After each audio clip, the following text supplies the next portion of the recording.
അക്ഷരനിധിയിൽ നിന്നും നാം അറിവിൻ മുത്തുകൾ വാരേണം.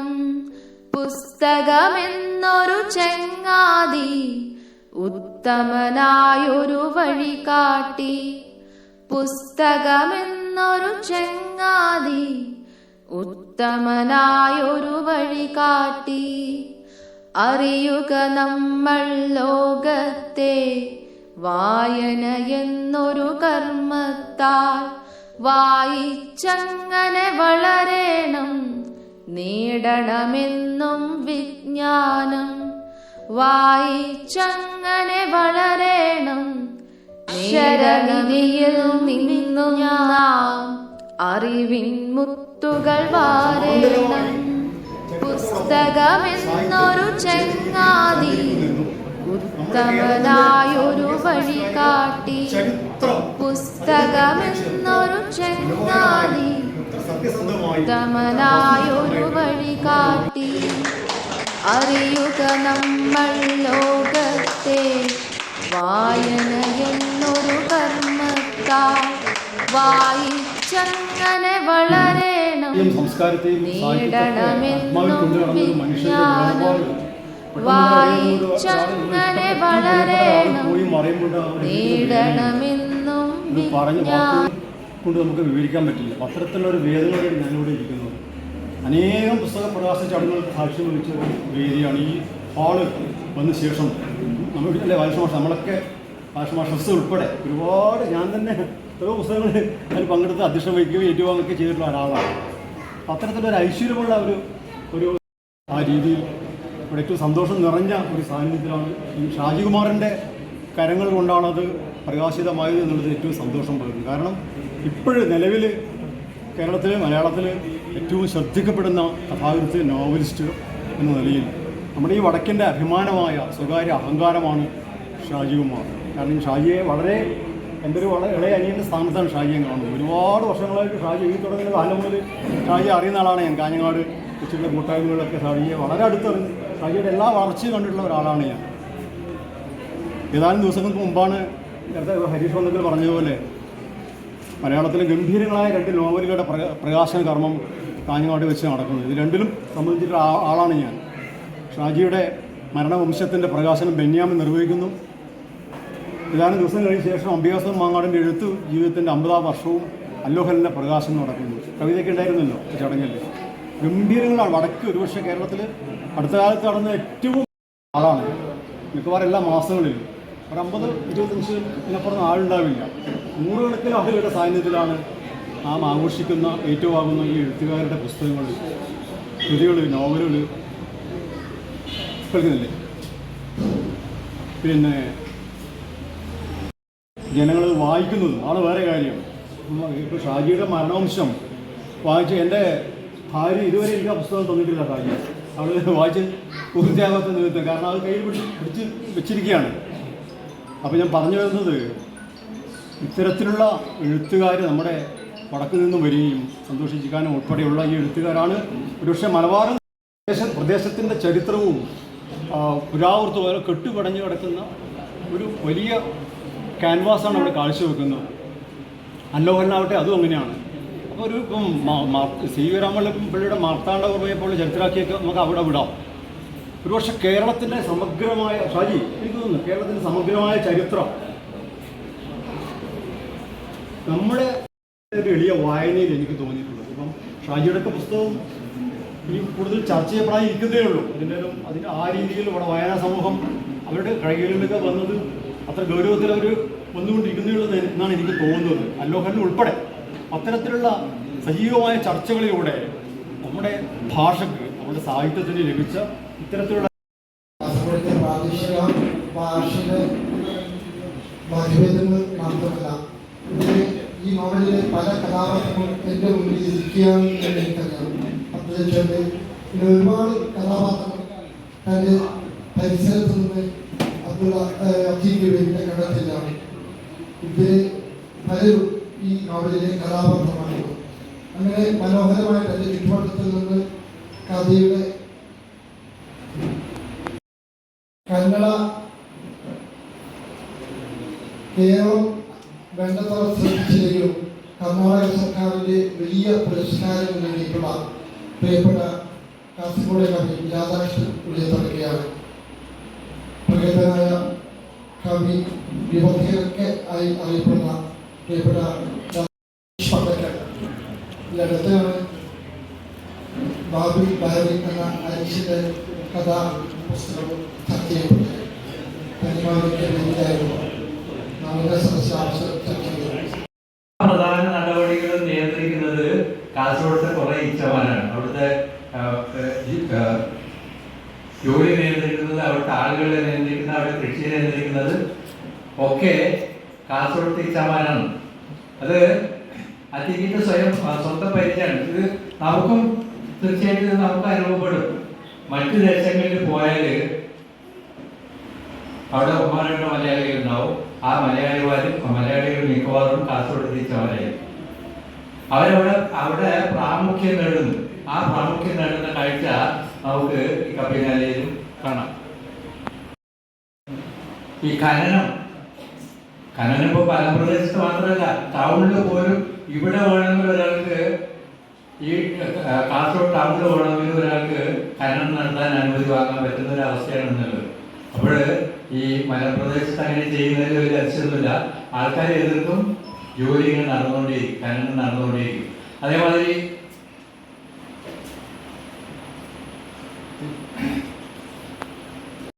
തുളുനാട്ടിൻ്റെ ഗുണമുള്ള ഒരു വ്യത്യസ്തമായ നോവലാണ് ഈ കൃതി എന്ന് വായിക്കുന്ന ആർക്കും തന്നെ തോന്നുന്നു. ഇങ്ങനെ ഒരു പുതിയ വഴിയിലൂടെ സഞ്ചരിച്ച അത്തീക്കിനെ ഞാൻ ഹൃദയമായി അഭിനന്ദിക്കുന്നു. നോവല് ഇവിടെ നമ്മുടെ ഇടയിൽ ഉണ്ടാക്കാൻ അത് ഉപകരിക്കുമെന്ന് എനിക്ക് തോന്നുന്നു.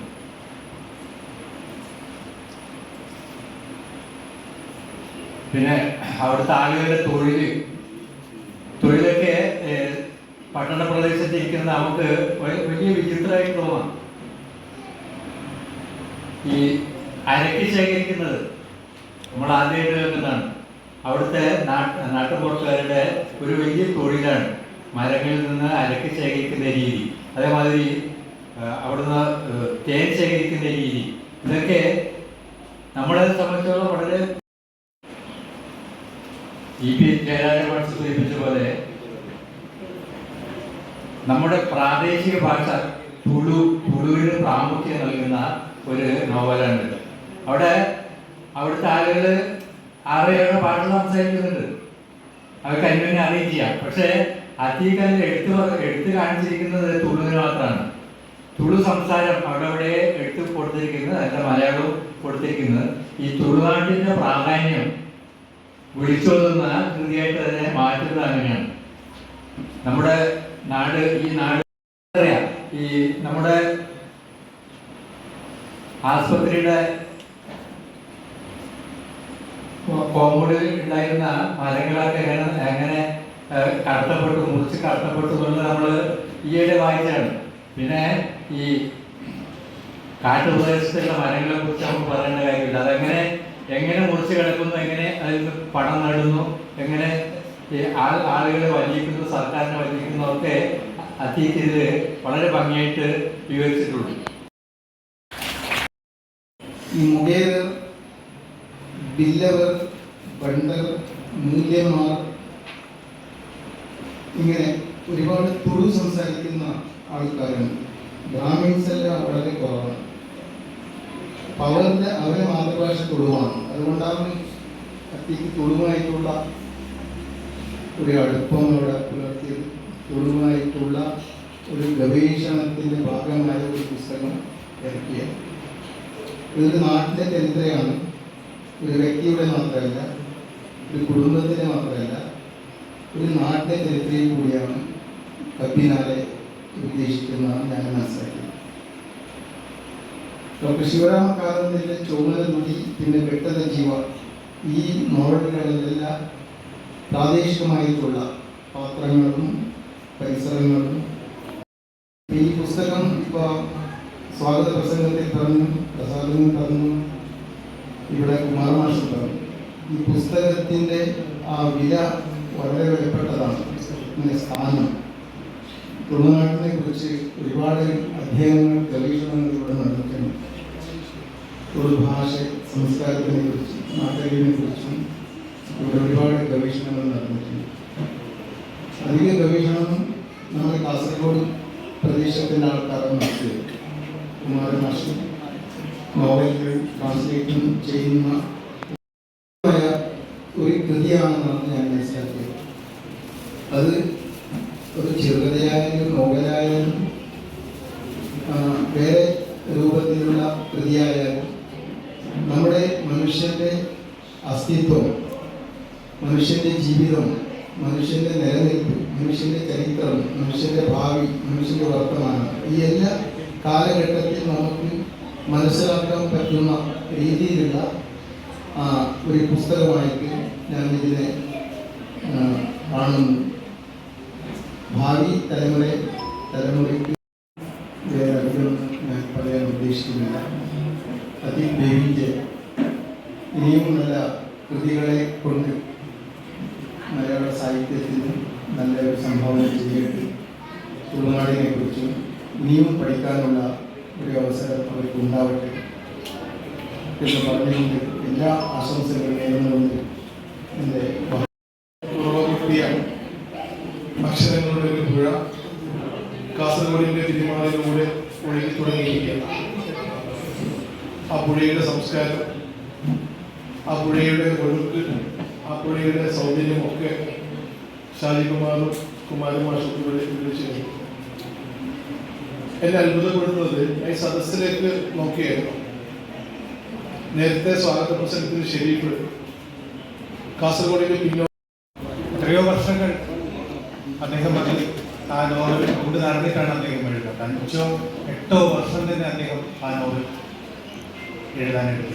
അതുപോലെ തന്നെ അബിയാസുദ്ദീൻ മാഷ് പറഞ്ഞത് മാഷ് 10-32 കൊല്ലം കൊണ്ട് നടന്നിട്ടാണ് മാഷിൽ നിന്ന് അല്ലോഹരൻ എന്ന നോവൽ പിറന്നത്. ഞാൻ അത്തിക്കിനോട് ചോദിക്കുകയായിരുന്നു, അത്തിക്ക് ഈ നോവൽ കൊണ്ടു നടക്കാൻ തുടങ്ങിയിട്ട് എത്ര കാലമായി? അത്തിക്ക് എന്നോട് പറഞ്ഞത് 42 കൊല്ലമായി എന്നാണ് പറഞ്ഞത്.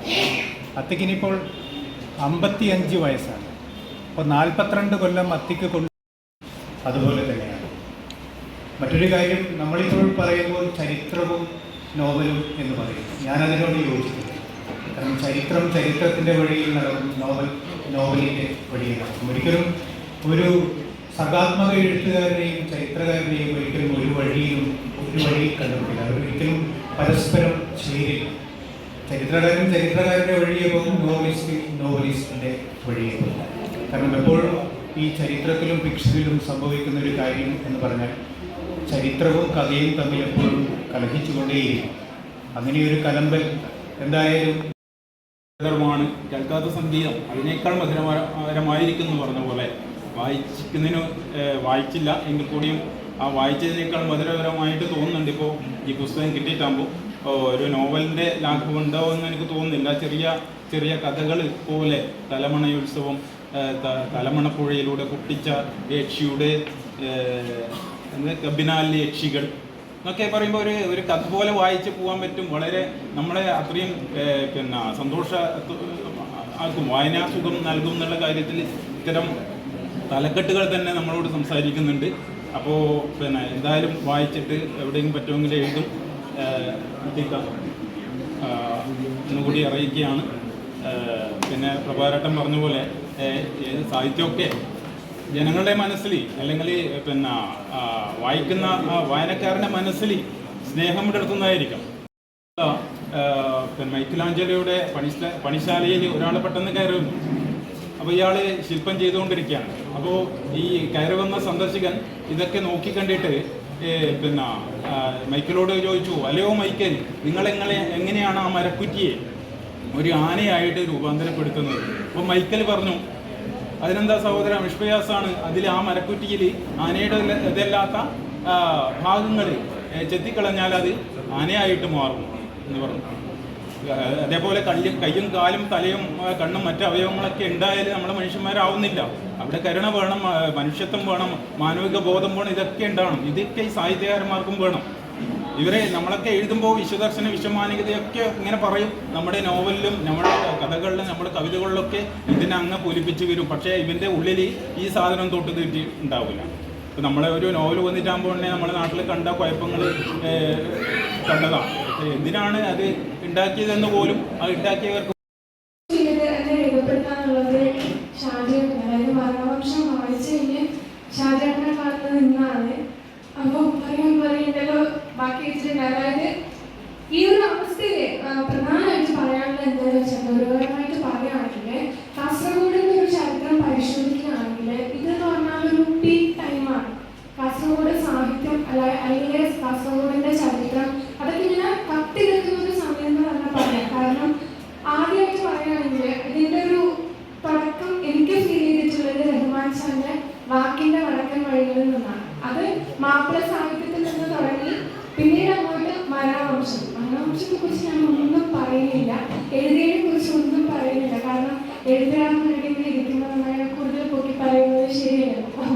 അപ്പോൾ അത് വരേണ്ട ഒരു സാധനമാണ്. കാരണം ഇതുവരെ ഒരു ബുദ്ധി ചോദിച്ചു കഴിഞ്ഞാൽ ഏറ്റവും മികച്ച വായന എന്ന് പറഞ്ഞാൽ ഈ 2 പുസ്തകങ്ങളിൽ ഏതിനുള്ള കൺഫ്യൂഷൻ ആയിരുന്നു. പക്ഷെ ഇനി എനിക്കൊന്നൊരു കുറേ കാലത്തേക്ക് ഏതാണ് ബെസ്റ്റ് നോവൽ വായിച്ച് ഏതാണ് പുസ്തകം എന്ന് പറഞ്ഞാൽ ആ മരണവംശത്തിന്റെ കെട്ടങ്ങനെ കെട്ടുപോകില്ല എന്നാണ് പറയുന്നത്. അത്രയും ഒരു വായനക്കാരുടെ മനസ്സിലേക്ക് ആഴ്ന്നിറങ്ങിയ ഒരു പുസ്തകമാണ്. അതിന്റെ കാരണം എന്ന് പറഞ്ഞാൽ അത് നമ്മുടെ പശ്ചാത്തലമാണ്. ഇപ്പോഴും പുറമേയുള്ള കാര്യങ്ങൾ അല്ലെങ്കിൽ വളരെ നമുക്ക് അറിയാത്ത കാര്യങ്ങൾ വായിച്ച് മനസ്സിലാക്കിയതിനേക്കാൾ എത്രയോ മനോഹരമാണ് നമുക്ക് ചുറ്റുമുള്ള നമ്മുടേതെന്ന് തോന്നിക്കുന്ന നമ്മളെ മണമുള്ള ചില സാധനങ്ങൾ വായിക്കുമ്പോൾ ഉണ്ടാകുന്ന സുഖം എന്ന് പറയുന്നത്. അപ്പോൾ ആ ഒരു സുഖം തന്നെ ഈ ഒരു നോവൽ പശ്ചാത്തലങ്ങൾ, അവിടെയുള്ള ഒരു കാലഘട്ടത്തിൻ്റെതായ സകലമാന കാര്യങ്ങളും ആ കുട്ടിയുടെ കണ്ണുകളിലൂടെ വിവിധ കഥാപാത്രങ്ങളിലൂടെ ഒരു പുഴക്കരയിലെ വിവിധ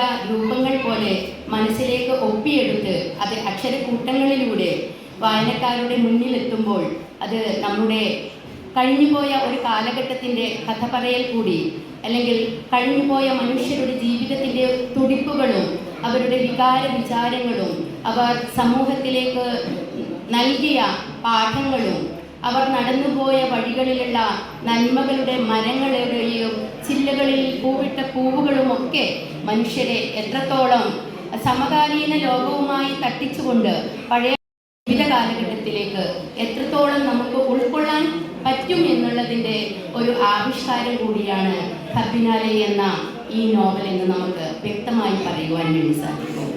ഓരോ വായനയും മനുഷ്യൻ്റെ ഉള്ളറകളിലെ വികാര വിചാരങ്ങളിലെ അല്ലെങ്കിൽ മലീമസപ്പെട്ട്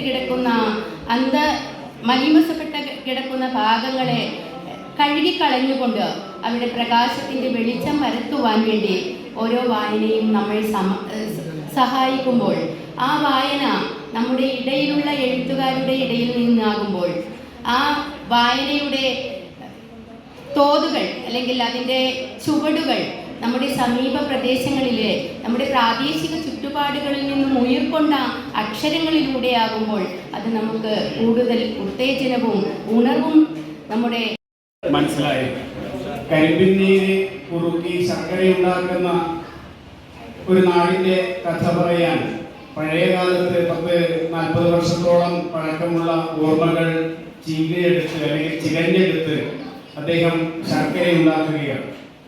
ഈ നോവൽ അദ്ദേഹത്തിന്റെ കഥകളിൽ നിന്ന്, സാധാരണ കഥകൾ എഴുതുന്ന ഒരാൾ നോവൽ എഴുതുമ്പോൾ കാച്ചിക്കുറുക്കി ശർക്കര ഉണ്ടാക്കുമ്പോൾ പലപ്പോഴും ശർക്കര കഴിക്കുമ്പോൾ നമുക്ക് കല്ല് കിട്ടാറുണ്ട്. അങ്ങനെ കല്ല് കിട്ടാത്ത ഒരു ശർക്കരയായിട്ട് ഈ നോവൽ കുറേ കാലം വായനയുടെ തലത്തിൽ ഉയർന്നു നിൽക്കട്ടെ എന്ന് ആത്മാർത്ഥമായിട്ട് ആശംസിക്കുന്നതോടൊപ്പം ഈ ഒരു എപ്പോഴും ഇപ്പോൾ നമ്മൾ ചെറുതിൻ്റെ ആൾക്കാരാണ്, റീലിൻ്റെയൊക്കെ ആൾക്കാരായതുകൊണ്ട് തന്നെ പുസ്തകം ചെറുതായതുകൊണ്ടും ഇതിലെ ഓരോ അധ്യായങ്ങളും വളരെ ചെറുതായതുകൊണ്ടും ആൾക്കാർ വായിക്കാൻ മെനക്കെടും അല്ലെങ്കിൽ അതിനുവേണ്ടി ശ്രമിക്കും എന്നുള്ള ഒരു വിശ്വാസമുണ്ട്.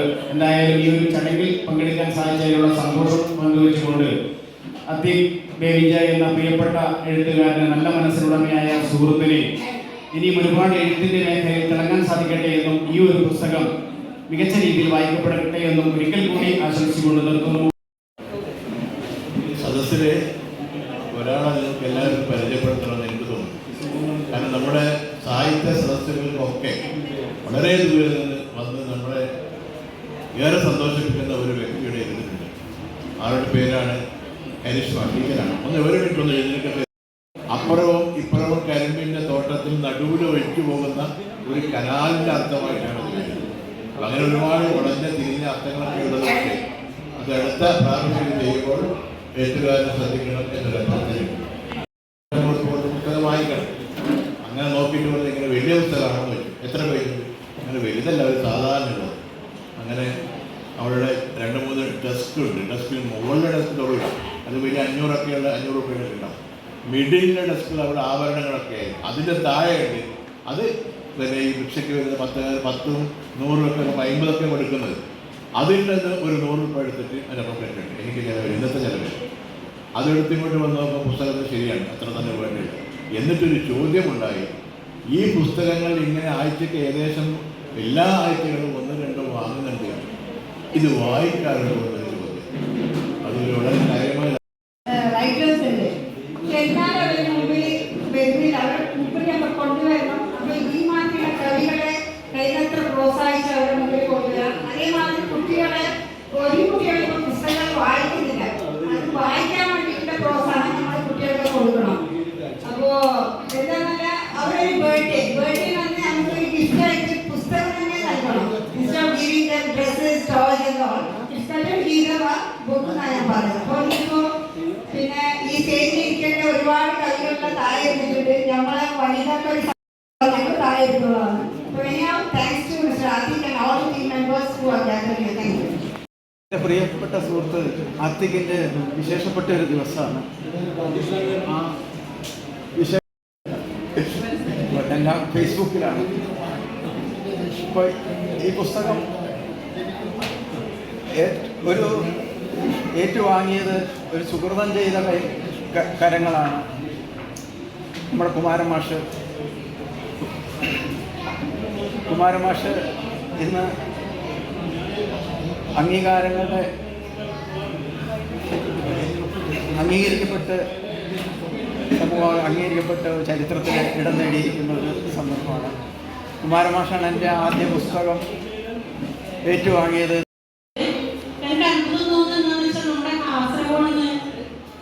കാസർഗോഡ് എപ്പോഴും കളിയാക്കപ്പെടുന്ന ഒരു അവസ്ഥയുണ്ട്. നമ്മുടെ മലയാളം എപ്പോഴും പുറത്തു പോയി കഴിഞ്ഞാൽ എന്താ നിങ്ങൾ സംസാരിക്കുന്നത് എന്നുള്ള രീതിയിൽ കളിയാക്കപ്പെടുന്ന ഒരു വല്ലാത്തൊരു അവസ്ഥയിലൂടെ നമ്മൾ കടന്നു പോകാറുണ്ട്.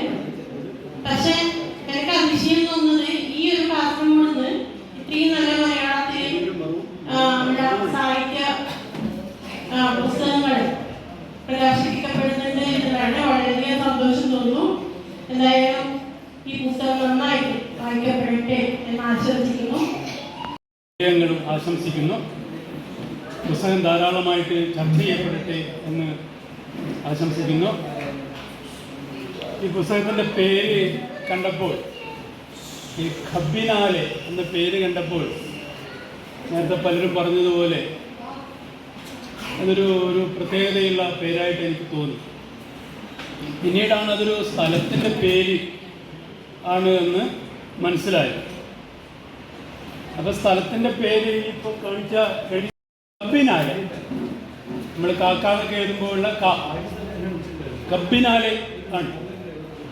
അപ്പം കബ്ബിനാലെ എന്ന വാക്കിൻ്റെ അർത്ഥം മലയാളത്തിൽ വിവർത്തനം ചെയ്യുകയാണെങ്കിൽ കരിമ്പാല. കബ്ബ് എന്ന കന്നഡ വാക്കിൻ്റെ അർത്ഥം കരിമ്പ് എന്നാണ്. കബ്ബിനാല, കരിമ്പിൻ്റെ ആല, കരിമ്പാല. അപ്പം അവിടെ ധാരാളം കരിമ്പ് കൃഷി ചെയ്യുന്നൊരു സ്ഥലമാണ്. ആയിരിക്കാം ആ സ്ഥലത്തിന് അങ്ങനെ ഒരു പേര് വന്നത്. നമ്മൾ ഇവിടെ ഈ പ്രദേശം നെല്ലിക്കുന്ന്, പണ്ട് നെല്ലികളൊക്കെ ധാരാളം ഉണ്ടായിരുന്നൊരു സ്ഥലമാണ് ഇതെന്നാണ് പറയുന്നത്. അതേപോലെ പാലക്കുന്ന്, പിന്നെ ഇങ്ങനെയൊക്കെയുണ്ട്. പുലിക്കുന്ന്, ഇവിടെ പുലിയൊക്കെ ഉണ്ടായിരുന്നു എന്നാണ് പറയുന്നത്. അപ്പോൾ സ്ഥലത്തിന് അങ്ങനെയൊക്കെയാണ് പേര് വരുന്നത്. എന്തായാലും അത്തീഖിൻ്റെ നോവലിലൂടെ ആ പ്രദേശം അധികമാരും കേട്ടിട്ടില്ലാത്ത, നമ്മൾ മലയാളികൾ അധികമാരും പരിചയിച്ചിട്ടില്ലാത്ത ആ ഒരു സ്ഥലം സാഹിത്യ ലോകത്തിൽ അടയാളപ്പെട്ടു എന്നുള്ളത് വലിയൊരു കാര്യമാണ്. പിന്നെ ഈ പുസ്തകം വായിക്കാത്തത് കൊണ്ട് അതിൻ്റെ ഉള്ളിലുള്ള കാര്യങ്ങളൊന്നും എനിക്ക് അറിഞ്ഞുകൂടാ. അത്തേക്കിന് നേരത്തെ ഷെരീഫ് സ്വാഗത പ്രസംഗത്തിൽ പറഞ്ഞ പോലെ കഥ പറയാനുള്ളൊരു കഴിവ് ഉണ്ട്. അപ്പോൾ ഈ കഥ ഇഷ്ടപ്പെടുന്ന, കഥ പറയാൻ ശേഷിയുള്ള അത്തീഖിൻ്റെ നോവൽ ഒട്ടും മോശമാകില്ല എന്നുള്ളൊരു പ്രതീക്ഷയുണ്ട്. അപ്പോൾ നേരത്തെ ഇവിടെ പറഞ്ഞതുപോലെ നമ്മുടെ നാടിനെ, കാസർഗോഡിനെ അല്ലെങ്കിൽ തുളുനാടിനെ, ഈ അത്യുത്തര പ്രദേശത്തെ ആവിഷ്കരിക്കാനുള്ള ധാരാളം ശ്രമങ്ങൾ അടുത്ത കാലത്തായി ഉണ്ടായി വരികയാണ്. ചിത്രത്തിലും ഒക്കെ ധാരാളം ആവിഷ്കാരങ്ങൾ ഉണ്ടായിക്കൊണ്ടിരിക്കുകയാണ്. ഈ പ്രദേശം ഞാൻ പല വേദികളിലും പറയുന്ന പോലെ തന്നെ ഇത് ഒരു വേണ്ടത്ര ഉഴുതുമറിക്കാത്തൊരു മണ്ണാണിത്. കലപ്പ പല സ്ഥലത്തും കലപ്പ കൊണ്ടിട്ടില്ല. അപ്പം ഇതിൻ്റെ അടുത്ത് ബാലൻ മാഷ് എൻ്റെ പുസ്തകത്തിൻ്റെ ഒരു ചർച്ചയിൽ പറഞ്ഞത് ഇതൊരു വെർജിൻ ലാൻഡ് എന്നാണ്, ഒരു കന്യാഭൂമിയാണ്. കന്യകാത്വം നഷ്ടപ്പെട്ടിട്ടില്ല ഈ മണ്ണിൻ്റെ. അപ്പോൾ നമ്മളിനിയിപ്പോൾ എഴുതി ഇതിൻ്റെ കന്യകാത്വം നഷ്ടപ്പെടുത്തണം. വേണ്ട രീതിയിൽ ഇവിടെ പഠനങ്ങൾ നടന്നിട്ടില്ല. ഈ നാടിൻ്റെ ആചാരങ്ങളും ചരിത്രവും സംസ്കാരവും അതുപോലെ തന്നെ ഭാഷാ വൈചിത്ര്യവും വേണ്ട രീതിയിൽ പുറം ലോകം അറിഞ്ഞിട്ടില്ല. അപ്പോൾ അങ്ങനെ കുറേ കാര്യങ്ങളുണ്ട്. നമ്മുടെ കാസർഗോഡ് ഒരു വരാന്ത, അപ്പുറം മറ്റൊരു സംസ്ഥാനമാണ്, ഇപ്പുറത്ത് വേറെ സംസ്ഥാനമാണ്. അപ്പോൾ അതിലേക്ക് ഇങ്ങനെ ഗോവ വഴി ഇങ്ങനെ വരുമ്പോൾ ഇതിലേക്ക് പ്രവേശിക്കുന്ന ഒരു പാസേജ്, അതായിട്ടാണ് ഈ കാസർഗോഡ് പലപ്പോഴും കണ്ടിരിക്കുന്നത്. അപ്പോൾ ഇത് പണ്ട് അങ്ങനെയൊന്നും ആയിരുന്നില്ല. ഇത് തുളുനാട് എന്ന് പറയുന്ന നമ്മുടെ ഇന്ത്യയുടെ ഭൂപടത്തിൽ കാണില്ല തുളുനാട് എന്ന്. ഒരു സംസ്ഥാനത്തിൻ്റെ പട്ടികയിൽ തുളുനാട് എന്നുള്ളൊരു സംസ്ഥാനമില്ല. പക്ഷേ എത്രയോ കാലങ്ങളായിട്ട്, 2000 വർഷത്തിലേറെയായിട്ട് ജനങ്ങളുടെ മനസ്സിൽ അടയാളപ്പെട്ട നിയതമായ കുറേ അതിർത്തികളും ഒക്കെ ഉള്ള ഒരു സംസ്ഥാനമാണ് ഈ തുളുനാട് എന്ന് പറയുന്നത്. തുളുവാണ് സംസ്ഥാന രൂപീകരണ വേളയിൽ, ഭാഷാടിസ്ഥാനത്തിൽ 1956 സംസ്ഥാന രൂപീകരണ വേളയിൽ ഈ തുളുവിൻ്റെ ശബ്ദം വേണ്ടത്ര നമ്മുടെ അധികാരികൾ കേട്ടില്ല. തുളുവിന് ശക്തി കുറവായിരുന്നു, വോയിസ് കുറവായിരുന്നു. അപ്പുറം കന്നഡയ്ക്ക് നല്ല വോയിസ് കിട്ടി, ഇപ്പുറം കേരളത്തിന് നല്ല സൗണ്ട് ഉണ്ടായിരുന്നു. തുളുക്കാരുടെ സൗണ്ടിന് ശക്തി പോരായിരുന്നു. അതുകൊണ്ട് എന്താക്കി എന്ന് പറഞ്ഞാൽ ഗവൺമെൻറ് ഈ തുളുനാടിനെ 2ആയി വിഭജിച്ചിട്ട് കർണാടകത്തിനും ബാക്കി ഇങ്ങോട്ടുള്ള പ്രദേശം കേരളത്തിനും കൊടുത്തു. അപ്പോൾ തുളുനാടിനെ നശിപ്പിച്ചതിൽ നല്ലൊരു പങ്ക് നമ്മുടെ കേരളത്തിനുണ്ട്. നമ്മൾ മലയാളികളായതുകൊണ്ടത് പറഞ്ഞുകൂടാ എന്നില്ല. നമുക്കങ്ങനെ ഒരു പശ്ചാത്താപം തോന്നേണ്ടതാണ്. നമ്മൾ എന്തിനാണ് മറ്റൊരു സംസ്കൃതിയെ അല്ലെങ്കിൽ മറ്റൊരു പ്രദേശത്ത് നമ്മൾ കയ്യേറേണ്ട കാര്യമില്ലല്ലോ. അത് അതിനെ വിട്ടുകൊടുക്കുകയാണ് വേണ്ടിയിരുന്നത്. ശരിക്കും അങ്ങോട്ട് തലപ്പാടി, മഞ്ചേശ്വരം ഇങ്ങോട്ട് പോയി നോക്ക്, എവിടെയാണ് അവിടെ മലയാളത്തിൻ്റെ ഒരു സംസ്കാരം ഉള്ളത്? കന്നഡയാണ്. കുറേ കൂടി വ്യക്തമായിട്ട് പറഞ്ഞ തുളു സംസ്കൃതിയാണ് അവിടെ നിലനിൽക്കുന്നത്. അപ്പം ഇത് മറ്റവൻ്റെ പറമ്പ് കയ്യേറുന്ന രീതിയിലാണ് ഇവിടെ നമ്മുടെ ഭാഷാടിസ്ഥാനത്തിൽ സംസ്ഥാനം രൂപീകരിച്ചപ്പോൾ ഇവിടെ യഥാർത്ഥത്തിൽ നടന്നത്. അപ്പം അതുകൊണ്ട് തന്നെ ഈ തുളുവിനും അതേപോലെ തന്നെ ഈ കാസർഗോഡിനും എന്തെങ്കിലുമൊക്കെ സാംസ്കാരികമായ അധപ്പതനം ഉണ്ടായിട്ടുണ്ടെങ്കിൽ മലയാളിക്കും അതിന് നല്ലൊരു ഉത്തരവാദിത്വം ഉണ്ട് എന്നാണ് ഞാൻ പറയുന്നത്. പല ട്രെയിനുകളും കണ്ണൂർ വരെയാണ് ഇതിൻ്റെ അതിർത്തി. അപ്പോൾ ഇപ്പുറം നമ്മുടെ കേരളത്തിൻ്റെ ആളുകൾ എന്ന് പറയുകയും കേരളക്കാരായിട്ട് ഗണിക്കാതിരിക്കുകയും കർണാടകത്തിൽ അല്ലാത്തതുകൊണ്ട് കർണാടകക്കാർ കാണാതിരിക്കുകയും ചെയ്യുന്ന ഈ ഒരു ത്രിശങ്കു സ്വർഗത്തിൽ നമ്മളിങ്ങനെ അഭിരമിക്കുകയാണ്. എല്ലാവർക്കും ഇങ്ങനെ പോകാൻ പറ്റുന്ന സമയമാണ്.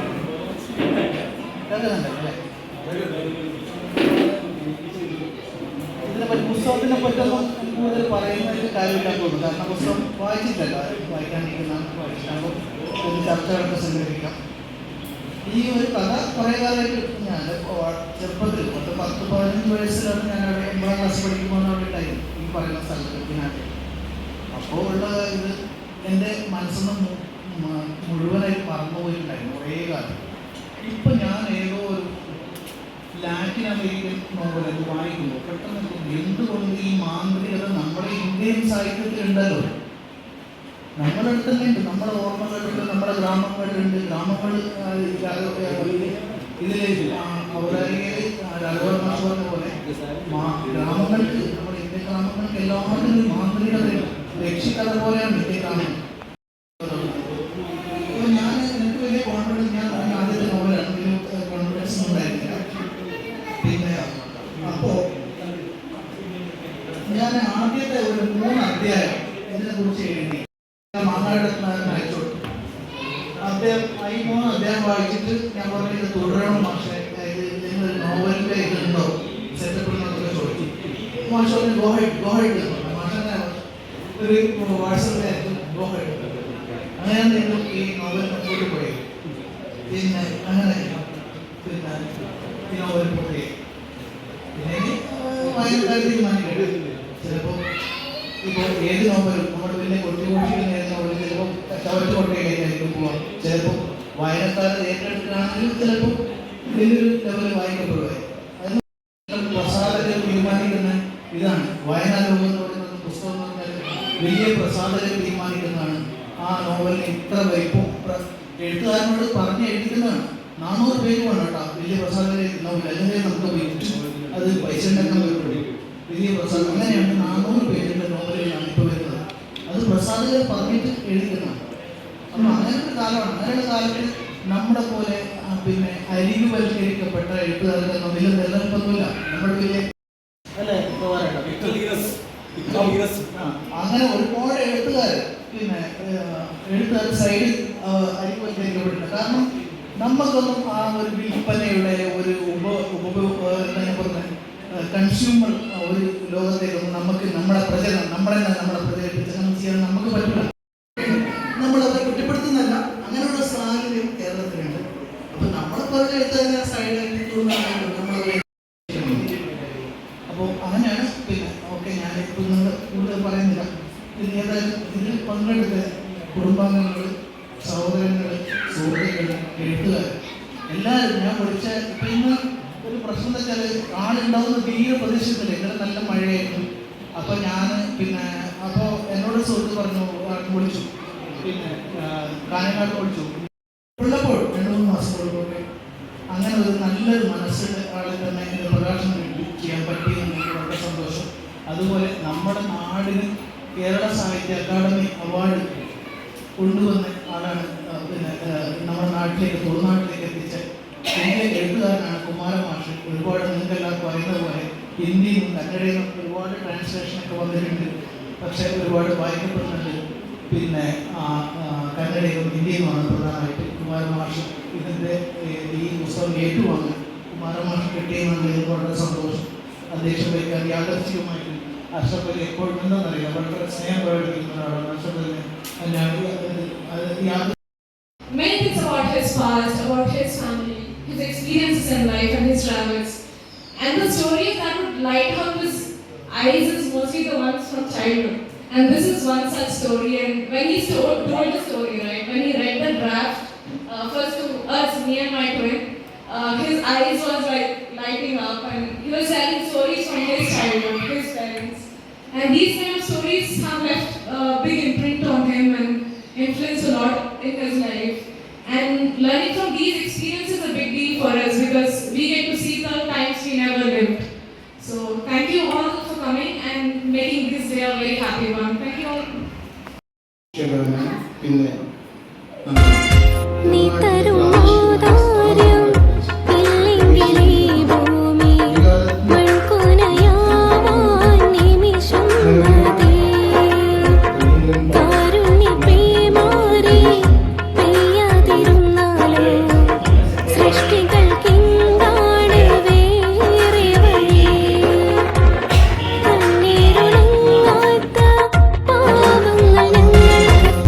തരും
ജനപഥം ആണ് കാണാൻ.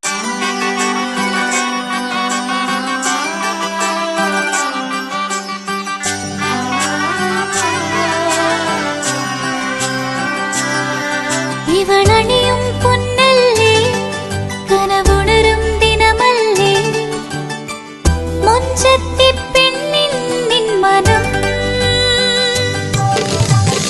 പെണ്ണഴകിനു മിഴിവേകി എന്നെന്നും നിന്നില്ലേ മാറ്റേറും പൊന്നിൻ താരമേ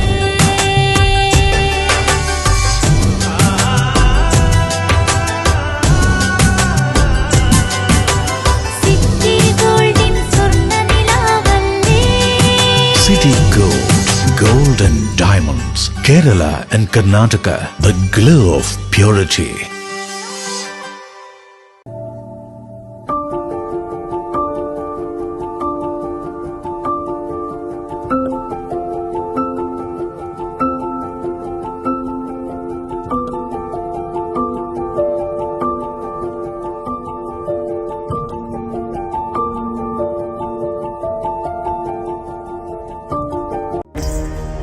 ചില ബന്ധങ്ങൾ വിലമതിക്കാനാവാത്തതാണ്.